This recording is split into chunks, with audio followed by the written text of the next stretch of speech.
Voilà, bonjour à tous et merci de nous retrouver pour l'intégrale de la revue de presse Liam et bonjour. Bonjour Renaud. Merci d'être en notre compagnie. Hier, il y a eu un conseil des ministres et au cours de cette rencontre gouvernementale, d'importantes décisions ont été arrêtées relativement à l'actualité récente. Et voilà, c'est tombé comme nouvelle. Les propriétaires des bâtiments effondrés récemment à Trècheville et aux deux plateaux ont été interpellés. Oui, il fallait prendre des mesures fortes. Deux drames en moins d'une semaine. Le gouvernement ivoirien se devrait de donner un signal fort. Et c'est ce qui s'est passé hier donc, à l'occasion de ce Conseil des ministres, à l'issue duquel donc, le porte-parole du gouvernement a annoncé des mesures fortes, notamment des poursuites à l'encontre des personnes donc, impliquées dans la construction de ces différents immeubles, mais aussi surtout essayer d'être un peu plus ferme dans la chaîne de tout ce qui est administratif. Notamment, vous savez que dans la commune de Cocody et Trècheville également, des poursuites sont en vue. On ne parlera pas de poursuites tout de suite, mais tous les administratifs au niveau de Trècheville et de Cocody ont été suspendus de leur poste en attendant donc les enquêtes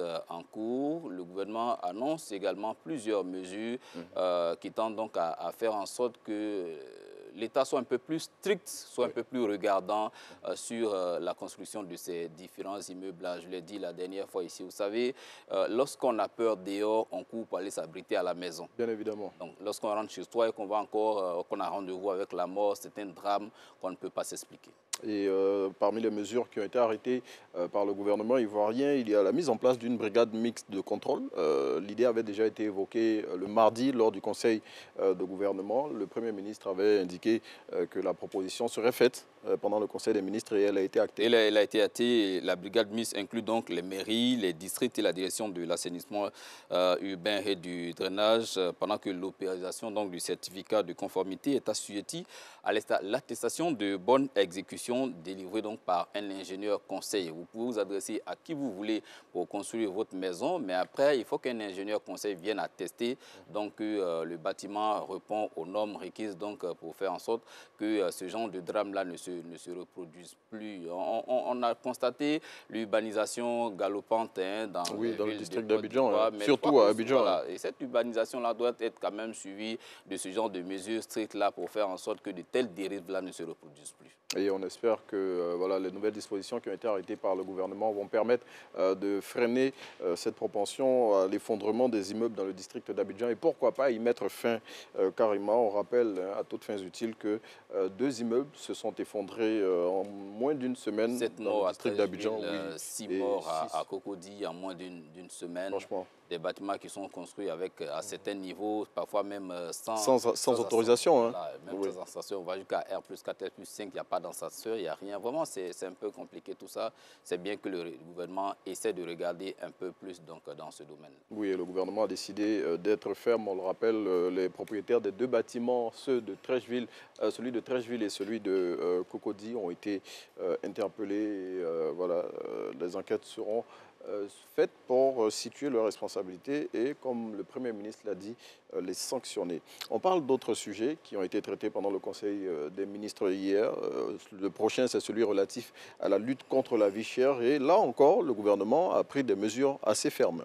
Justement, désormais, l'État de Côte d'Ivoire a décidé que pour les produits vivriers, il n'y aura exportation que sauf autorisation exceptionnelle.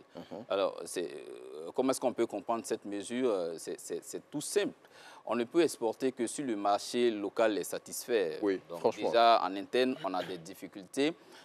L'État veut croire, en prenant cette mesure-là, que si les prix grimpent sur le marché, c'est parce que les produits n'arrivent pas. Voilà, on n'en a pas suffisamment sur le marché. Suffisamment sur le marché, c'est pourquoi les prix grimpent. Donc, désormais, avant de penser à l'exportation, il faut qu'on se rassure que sur le marché local, le marché est suffisamment approvisionné. Donc, c'est une mesure qui va permettre quand même de stabiliser les prix de certains produits de grande consommation. À côté de cela aussi, l'État a décidé donc d'ajouter certains produits au panier des produits dont les prix sont réglementés en Côte d'Ivoire. L'État de Côte d'Ivoire va un peu plus loin même en touchant le secteur même de la construction pour faire en sorte que ce soit les prix des denrées des produits sur le marché, mais également les prix des loyers et tout ça, et que tout cela soit réglementé pour que les Ivoiriens, la poche des Ivoiriens puisse souffrir le moins possible. En tout cas, parmi les produits qui sont pris en compte désormais par le plafonnement des prix, l'État de Côte d'Ivoire a ajouté le riz, le sucre, la tomate concentrée, le lait, l'électricité et les produits relatifs aux télécommunications et aussi l'accès, bien évidemment, parlant des produits relatifs aux télécommunications, l'accès à Internet. Aussi, parmi les produits subventionnés, l'État de Côte d'Ivoire a ajouté dans le panier le gasoil. Justement, vous savez que le transport et les coûts de production font que les prix des produits grimpent. Donc, si l'État subventionne le prix du gasoil, ça devait permettre quand même d'avoir une incidence sur les prix des différents produits sur le marché. Donc, réduire les coûts de production, réduire donc les coûts de transport et puis, au final, réduire les prix des produits sur le marché.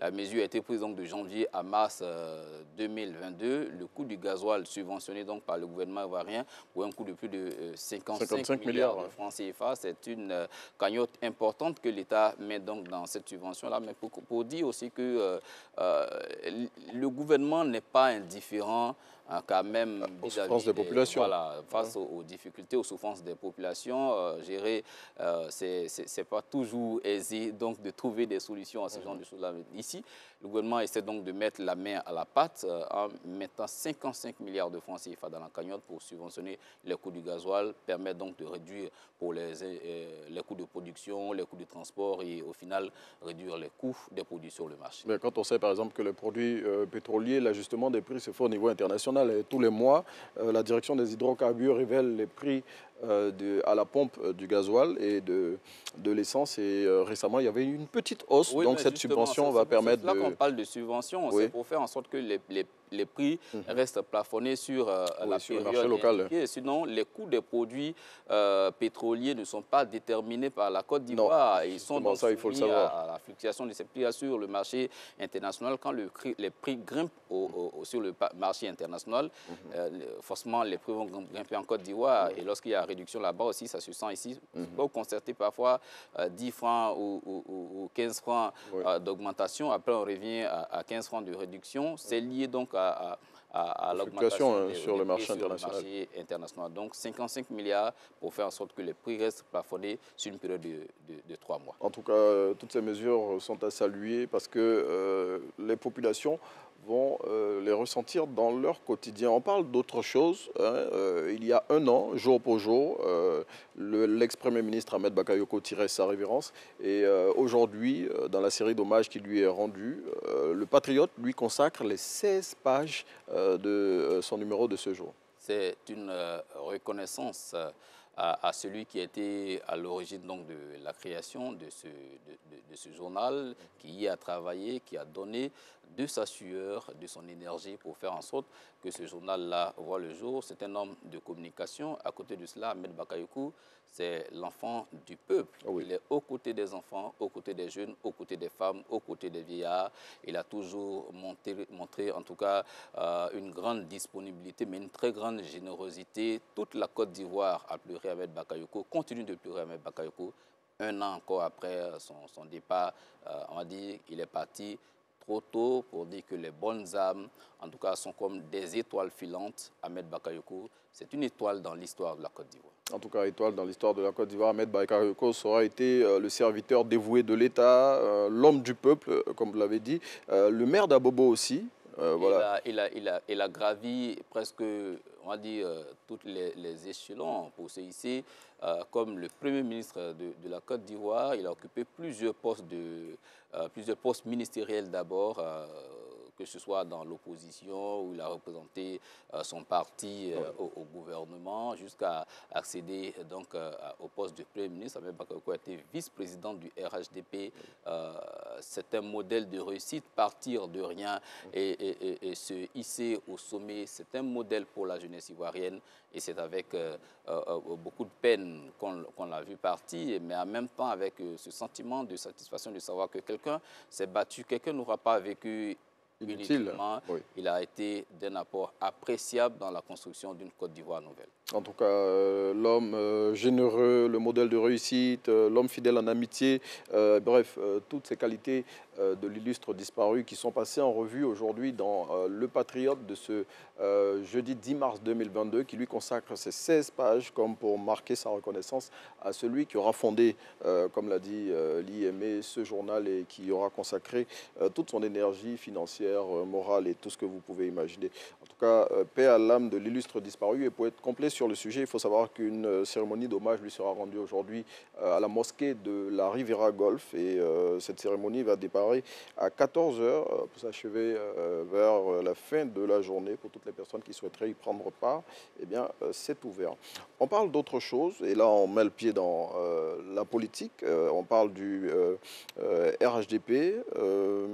Le RHDP qui a tenu sa première réunion au niveau de son directoire et les conclusions ont été révélées hier. Oui, c'est une réunion de prise de contact. Vous savez qu'il n'y a pas longtemps que le parti a été restructuré avec le ministre Gilbert Kafana Koné comme le président du directoire. Désormais, la mise en place d'un secrétariat exécutif confié à Adama Bictogo. Il fallait donc rencontrer le secrétariat exécutif pour mettre en mission cet organe du parti. Vous savez que le président de la République lui-même est le président du parti. RHDP a mis aussi en mission le président du directoire du RHDP à faire en sorte que les structures décentralisées soient le plus rapidement possible restructurées pour faire en sorte que toutes les instances du parti soient en place et que sur le terrain, les militants soient mis en ordre de bataille. Les échéances électorales arrivent. Il faut maintenant donc être en ordre de bataille pour faire en sorte que sur le terrain,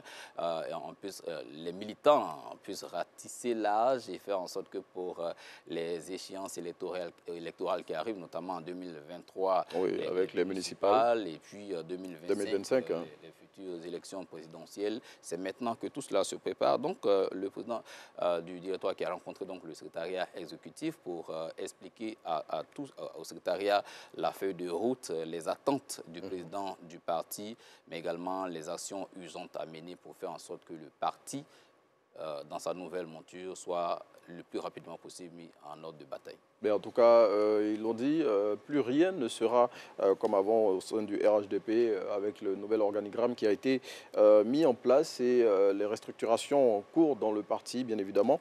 Les choses seront abordées autrement pour que le RHDP, comme c'est son souhait et son objectif, puisse se maintenir à tous les postes de responsabilité qu'il a pu occuper jusqu'à présent, à l'instar des autres partis, des autres formations politiques aussi, hein, en tout cas qui sont en train de se battre pour les campagnes électorales à venir. Ben, on sort de la politique, l'IME, on va refermer nos échanges avec un sujet sportif et bon, plus rien ne va au sein de la famille du football en Côte d'Ivoire. L'élection du président de la Fédération ivoirienne de football qui était prévue pour bientôt, hein, dans ce mois de mars, eh bien, tout a été remis en cause par un courrier qu'a envoyé au comité de normalisation de la FIFA et la CAF. Et vraiment, aujourd'hui, plus personne n'est content au sein des institutions footballistiques ivoiriennes. On a été habitué à la discorde quand il s'agit de politique. Mais aujourd'hui, en Côte d'Ivoire, le football est en train de prendre le pas sur la politique. Hein. Plus que la politique.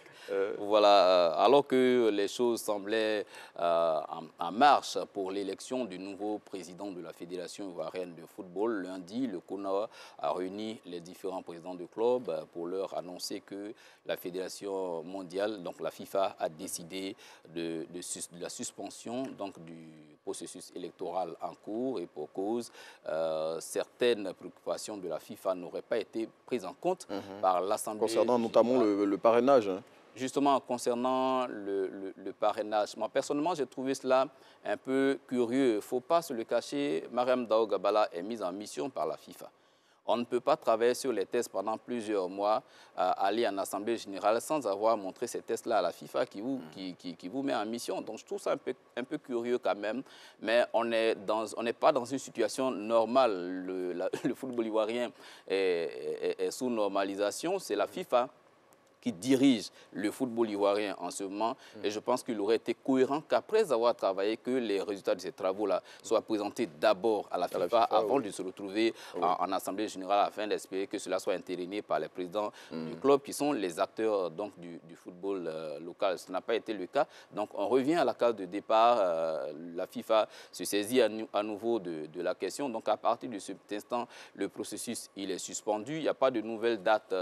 Il a été suspendu sine die, hein. Voilà, il n'y a pas de nouvelle date. Rien n'a été dit. En tout cas, on attend donc les nouvelles dispositions. Ça fait jaser quand même. Les présidents du club ne sont pas contents et ils ont raison de ne pas être contents parce que cette affaire de normalisation, il y a longtemps que ça dure. Et lorsque les choses se passent comme ça, les gens ont tendance à croire que le CONOR veut s'éterniser à la tête du football ivoirien. Il faut qu'on passe à autre chose. Il faut que ces élections aient lieu le plus rapidement possible. N'oublions pas que dans quelques mois seulement, la Côte d'Ivoire organise la Coupe d'Afrique des Nations. Bon, on espère qu'on va sortir de cet imbroglio-là pour être dans les meilleures dispositions, avoir un nouveau président de la Fédération ivoirienne de football pour préparer sereinement l'organisation de la CAN 2023 qui, on le rappelle, va se dérouler en Côte d'Ivoire.